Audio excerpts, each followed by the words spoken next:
നമ്മൾ ഇന്ന് പോകാൻ പോകുന്നത് ഒരു ഹാങ്ങിങ് ബ്രിഡ്ജിലേക്കാണ്. ഹാങ്ങിങ് ബ്രിഡ്ജ് എന്ന് പറയുമ്പോൾ തൂക്കുപാലം, മാടുപാലം എന്നൊക്കെ വേണമെങ്കിൽ നമുക്ക് പറയാം. ഫ്രണ്ട്സ്, അങ്ങനെ നമ്മൾ തൂക്കുപാലത്തിന് അടുത്തെത്തിയിട്ടുണ്ട്. നിങ്ങൾ ശ്രദ്ധിച്ച് നോക്കുകയാണെങ്കിൽ കാണാൻ സാധിക്കും, എൻ്റെ ബാക്കിൽ കാണുന്നതാണ് തൂക്കുപാലം. പാലത്തിൻ്റെ പല ഭാഗങ്ങളും പോയൊരവസ്ഥയിലാണ് ഇരിക്കുന്നത്. അതുകൊണ്ട് തന്നെ 2-3 പലകയും കാര്യങ്ങളൊക്കെ ഇതിൽ നിലകയൊക്കെ പോയിട്ടുണ്ട്. ഈ പാലം ഉപയോഗിക്കുന്നവർ അവരവരുടെ ഉത്തരവാദിത്വത്തിലായിരിക്കണം ഈ പാലം ഉപയോഗിക്കുന്നത്. അതായത് ഈ പാലത്തിൽ നിന്ന് താഴേക്ക് വീഴുക എന്തെങ്കിലും സംഭവിക്കുകയാണെങ്കിൽ കമ്പനിക്ക് യാതൊരുവിധ ഉത്തരവാദിത്വം ഇല്ല. ഏതായാലും ഇതിൻ്റെ പലകയും കാര്യങ്ങളൊക്കെ പോയിരിക്കുന്നുണ്ട്. ഇതിന് താഴോട്ട് വീണാൽ എന്തെങ്കിലും സംഭവിക്കുമെന്ന്.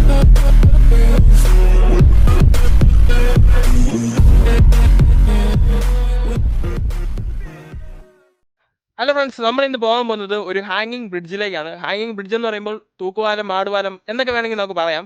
ഇത് സ്ഥിതി ചെയ്യുന്നത് നമ്മുടെ വാഗമണിൽ നിന്നും ഏകദേശം ഒരു 10-12 കിലോമീറ്റർ അകലെയുള്ള കൊച്ചിയരിന്തിരി എന്ന സ്ഥലത്താണ് സ്ഥിതി ചെയ്യുന്നത്. അപ്പോൾ നമ്മൾ ഇന്നത്തെ വീഡിയോയിലൂടെ ഈ ഹാങ്ങിങ് ബ്രിഡ്ജിലേക്കാണ് പോകാൻ പോകുന്നത്. അപ്പോൾ ഈ ബ്രിഡ്ജിനെ കുറിച്ചുള്ള കൂടുതൽ വിശേഷമൊക്കെ നമുക്ക് അവിടെ ചെന്നിട്ട് അറിയാം. അപ്പോൾ നമുക്ക് നേരെ വീഡിയോയിലേക്ക് പോകാം.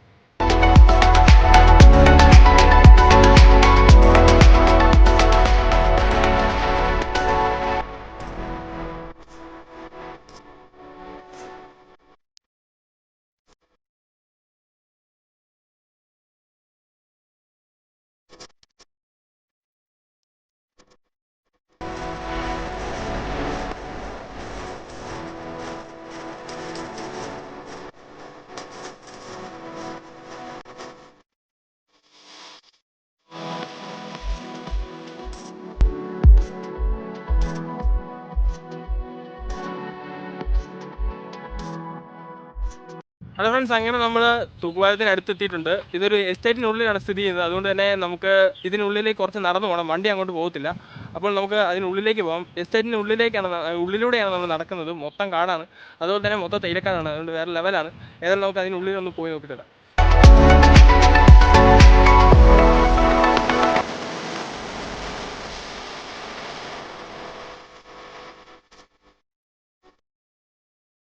ഫ്രണ്ട്സ്, അങ്ങനെ നമ്മൾ തൂക്കുപാലത്തിന് അടുത്തെത്തിയിട്ടുണ്ട്. നിങ്ങൾ ശ്രദ്ധിച്ച് നോക്കുകയാണെങ്കിൽ കാണാൻ സാധിക്കും, എൻ്റെ ബാക്കിൽ കാണുന്നതാണ് തൂക്കുപാലം. ഏതായാലും നമുക്ക് തൂക്കുപാലത്തിലുള്ള കാഴ്ചകളും കാര്യങ്ങളൊക്കെ നമ്മൾ അവിടെ ചെന്നിട്ട് കാണാം. അപ്പം നമുക്ക് നേരെ തൂക്കുപാലത്തിനുള്ളിലേക്ക് പോകാം.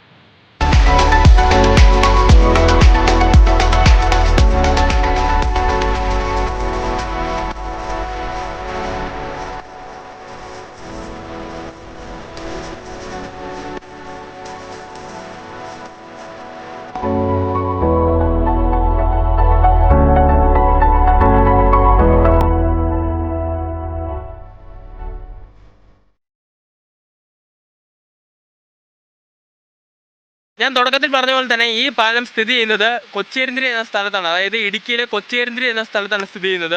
ഇത് വാഗമണിൽ നിന്നും ഏകദേശം ഒരു 10-12 കിലോമീറ്റർ അകലെയാണ്. ഈ സ്ഥലത്തിൻ്റെ ലൊക്കേഷനും കാര്യങ്ങളൊക്കെ നമ്മുടെ ഡിസ്ക്രിപ്ഷനിൽ ഇടുന്നതായിരിക്കും. അപ്പോൾ ആവശ്യമുള്ളവർ ആ ഡിസ്ക്രിപ്ഷൻ കയറി ഒന്ന് ചെക്ക് ചെയ്ത് നോക്കിയാൽ മതി. അപ്പോൾ നമുക്ക് ഇതിൻ്റെ ബാക്കി കാര്യങ്ങളിലേക്ക് കിടക്കാം.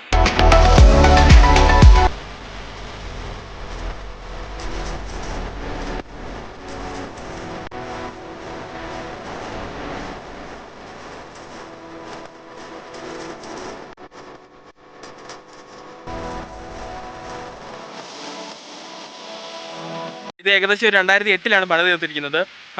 ഇപ്പോൾ ഏകദേശം ഒരു 10-12 വർഷമായിട്ടുണ്ട്. അതുകൊണ്ട് തന്നെ ഇത് പാലത്തിൻ്റെ പല ഭാഗങ്ങളും പോയൊരവസ്ഥയിലാണ് ഇരിക്കുന്നത്. ഈ പാലം മെയിനായിട്ട് പണിയാൻ വേണ്ടി ഉപയോഗിച്ചിരിക്കുന്നത് തടി അഥവാ വുഡാണ്. അതുകൊണ്ട് തന്നെ 2-3 പലകയും കാര്യങ്ങളൊക്കെ ഇതിൽ നിലകയൊക്കെ പോയിട്ടുണ്ട്. അതുപോലെ തന്നെ നമുക്ക് കാണാൻ സാധിക്കും, ഇതിന് തൊട്ടടുത്ത് തന്നെ ഒരു ബോർഡ് എഴുതി വെച്ചിട്ടുണ്ട്. ഞാൻ ആദ്യം പറഞ്ഞ പോലെ തന്നെ ഈ പാലം സ്ഥിതി ചെയ്യുന്നത് ഒരു എസ്റ്റേറ്റിനുള്ളിലാണ്. അതുകൊണ്ട് തന്നെ എസ്റ്റേറ്റുകാർ എഴുതി വെച്ചൊരു ബോർഡാണ്.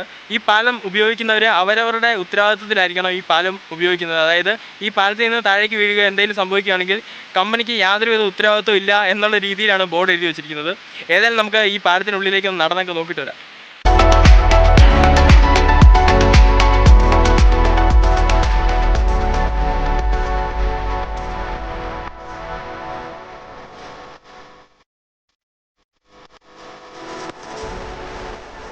നമ്മൾ ഈ പാലത്തിലൂടെ നടക്കാൻ പോവാണ്. നമ്മൾ നടന്നിട്ട് അങ്ങേ അറ്റത്ത് നിന്നിട്ട് എൻ്റെ എക്സ്പീരിയൻസ് എന്താണെന്ന് നിങ്ങൾക്ക് പറഞ്ഞുതരാം. അപ്പം നമുക്ക് നടക്കാം.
നമ്മൾ ഈ പാലത്തിലൂടെ നടക്കുമ്പോൾ നമുക്ക് വലിയ രീതിയിലുള്ള ജെർക്കിങ്ങോ അതുപോലെ തന്നെ കുലുക്കോ കാര്യങ്ങളോ നമുക്ക് ഫീൽ ചെയ്യുന്നില്ല.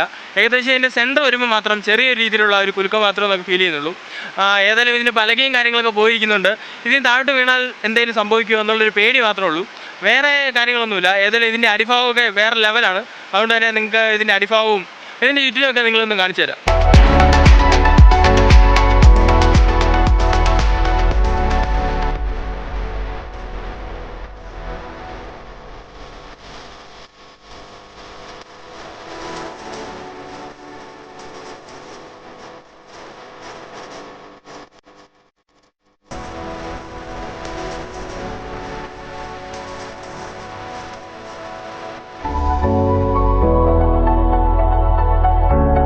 ഫ്രണ്ട്സ്, നമ്മുടെ ഇന്നത്തെ വീഡിയോ സ്പോൺസർ ചെയ്തിരിക്കുന്നത് ബെത്ലഹേമിൻ്റാണ്. ഇതെൻ്റെ ഒരു ഫ്രണ്ടാണ് നടത്തുന്നത്.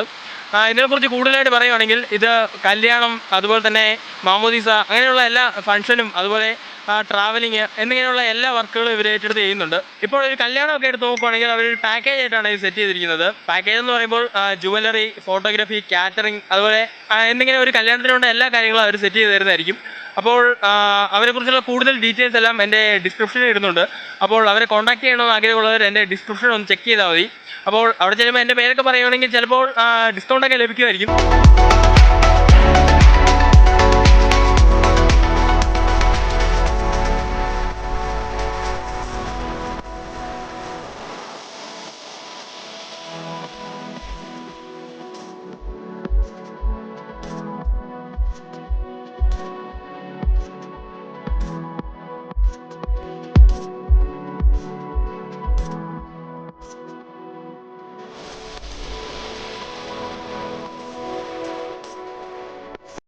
ഏതായാലും ഗൈസ്, ഈ സ്ഥലം വേറെ ലെവലാണ്. ഞങ്ങൾക്ക് കുറച്ച് നേരം കൂടെ ഈ സ്ഥലത്ത് സ്പെൻഡ് ചെയ്യണമെന്നുണ്ടായിരുന്നു. പക്ഷേ മഴ പെയ്യുന്നു, നിങ്ങൾക്ക് കാണുന്നുണ്ടോ അറിയത്തില്ല. നല്ലൊരു മഴയൊക്കെ പെയ്യുന്നുണ്ട്. അതുകൊണ്ട് തന്നെ ഞങ്ങൾ ഈ സ്ഥലത്തുനിന്ന് പയ്യെ വീട്ടിലേക്ക് പോയാലോ എന്നുള്ളൊരു പ്ലാനിൽ എത്തിയേക്കാണ്. അതുകൊണ്ട് തന്നെ ഞങ്ങൾ ഈ വീഡിയോ ഇവിടെ വൈൻഡപ്പ് ചെയ്യാൻ പോവുകയാണ്. ഈ വീഡിയോ ഇഷ്ടപ്പെട്ടാൽ ലൈക്ക് ചെയ്യുക, ഷെയർ ചെയ്യുക, കമൻറ്റ് ചെയ്യുക. വീഡിയോ ഇഷ്ടപ്പെട്ടില്ലെങ്കിൽ ഡിസ്ലൈക്ക് ചെയ്യുക, അല്ലെങ്കിൽ ഡിസ്ലൈക്ക് ചെയ്യേണ്ട. ഇനിയും ഇതുപോലുള്ള പുതിയ പുതിയ വ്ളോഗ്സിന് വേണ്ടി എൻ്റെ ചാനൽ സബ്സ്ക്രൈബ് ചെയ്യുക. അപ്പോൾ അടുത്ത വീഡിയോയിൽ കാണുന്നവരെ ബൈ ബൈ ആൻഡ് ബൂം.